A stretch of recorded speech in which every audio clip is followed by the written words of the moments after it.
Hi and welcome back. I'm Tommy and I just came home from my first winter camping ski tour in the Norwegian mountains. And after a few days at home, I found some time to reflect.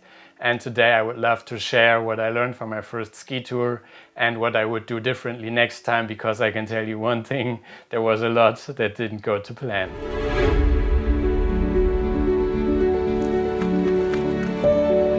I've got a huge problem with my sleeping mat. There might also be another problem. The weather forecast changed. All in all, I had a super great time in the mountains and I really enjoyed my tour, although not everything went to plan. And what makes me really happy is that I did it and that I did go out, because what happens to me quite often is that I have an idea or a dream and then I find a reason to not do it and to stay at home. But this time I went out and I did it and I had a great experience that I will never forget, although this tour was quite a big undertaking for me. It was the first time for me going so deep into the mountains in winter. It was the first time for me camping at -8 degrees centigrade. It was the first time for me skiing with a 20-kilogram backpack, and it was the first time for me finding my own trail in deep snow in the wilderness. But I was prepared and I had a plan. I trained a lot and I knew that not everything would go to plan and that I would have to adapt, which I managed. So I'm just super happy that I did it. I started my tour quite late because the parking situation was a bit different than to what I researched, and I had to replan and park further down the mountain and start my tour from there. And once I wanted to get started, a group of skiers came down the mountain. Not a problem, they were super friendly, but for some reason it stressed me out and I felt judged. I don't know why, but they looked super experienced and I was on my first tour, so I felt like an imposter for some reason. So I quickly grabbed my backpack and put my skis on and headed up the mountain as quickly as possible. And after a few hundred meters, I decided to stop because I wanted to film something, and then I realized that my water bottle wasn't in my backpack, so I had to ski back down to the parking place.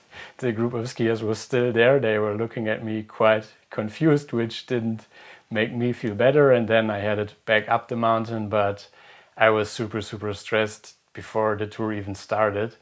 And what I need to learn is that I need to be calm and focused, because I had a good plan and I was prepared and I knew what I was doing, but I got stressed from things that I couldn't control, and this really took away from the experience, and I needed a few hours to really settle in and get into my own groove.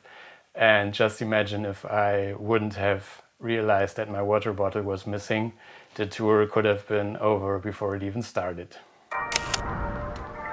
I did my best and researched a lot. I focused mainly on safety, so I read a lot about avalanche risk and I checked all the snow forecasts and weather forecasts and I planned my route accordingly, and my route was 100% safe. What I didn't really check were the snow conditions, and the weather was warm during day and cold during night, and there was a lot of wind. So the snow was super icy and hard, and on some downhill parts I couldn't turn or brake at all, although I really trained cross-country skiing a lot beforehand. And I guess that my heavy backpack and my nervousness, they also played a part in this, and once the first turns didn't go to plan, I even felt more insecure, and yeah, I just didn't feel safe on my skis at the beginning of the tour. I also underestimated the steepness of the terrain a little bit. I would consider myself an experienced tour planner, but I plan hiking trips most of the time, and it's very different if you're walking down a mountain or trying to ski it down on cross-country skis. I checked all the data at home. I've got the GPS data, I've got the elevation data, and it looked fine to me, but yeah, it was a little bit too steep for me. I never felt in danger or that I was doing something stupid.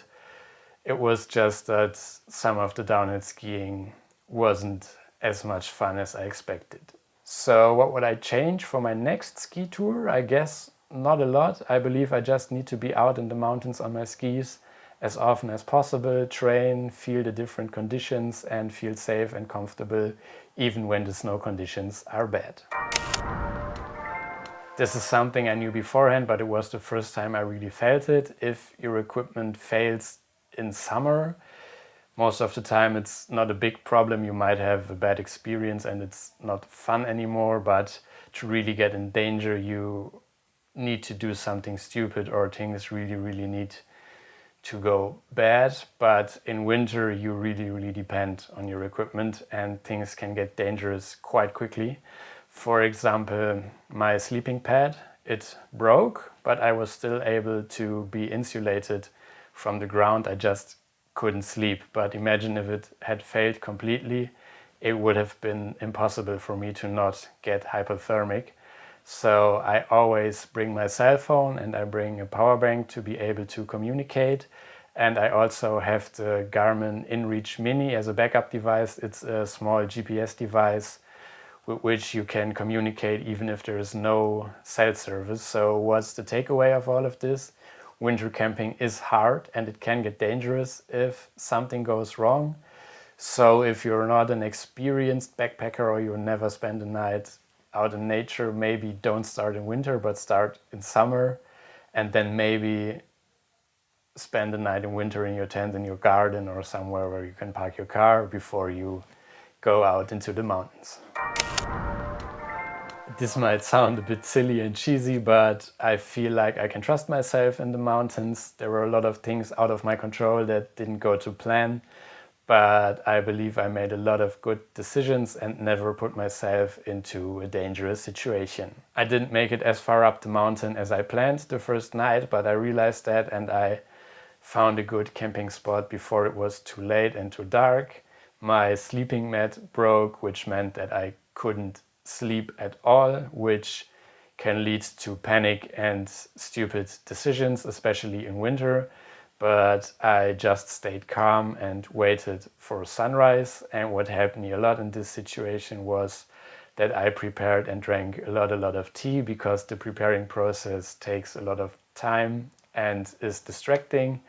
And drinking something warm makes me feel cozy and it makes me feel like I'm in a safe space. I also listen to a lot of podcasts that night because they just distract me and they make me feel like I'm not alone. And yes, winter camping is hard, everything is hard. Setting up camp is hard, preparing your food is hard, going to the toilet is hard, having something to drink is hard, and even sleeping can be hard. But I enjoyed myself and I had a great tour, and I now know that I can handle a lot in the mountains, even if everything around me is freezing and not going to plan. I just told you that you really depend on your gear in winter in the mountains, but I also learned that it's okay to not have all of the fancy stuff that you see on YouTube. Most of the stuff I brought was my summer camping gear, my tent and my gas stove, for example. My skis weren't super wide and my ski boots are made for groomed terrain and not for the backcountry, but if you know the limitations of your equipment, you can trust it in winter and you don't need everything you see online. What's super important though is rescue and communication equipment and avalanche equipment, and of course you need to know the conditions you're getting yourself into, and you need clothes and a sleeping system that can keep you warm and safe. Like I already said during my tour, you can't fight nature and the mountains, they are just stronger than you. And that's as simple as it gets. We are super lucky that we have technology that allows us to basically check the weather forecast no matter where we are. My Garmin device even allows me to check the weather where I have no cell connection via GPS. And in my case, the weather forecast changed and there was a snowstorm coming. So I decided to leave early. Would I have loved to go deeper into the mountains and stay another night? Yes, of course.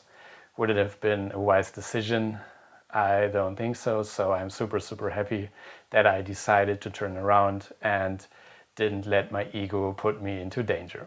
Okay, that's all I have for today, and maybe the big lesson to take away from this is to go outside and to push yourself outside of the limits of your comfort zone, but be prepared, know what you're doing, stay calm, and don't let your ego put yourself into danger. It's always okay to turn around. If you have any questions, please let me know down in the comment sections, and if you like what you saw, you would help me a lot with a thumbs up. If you're into outdoor adventures, consider subscribing, and I hope to see you very, very soon. Bye.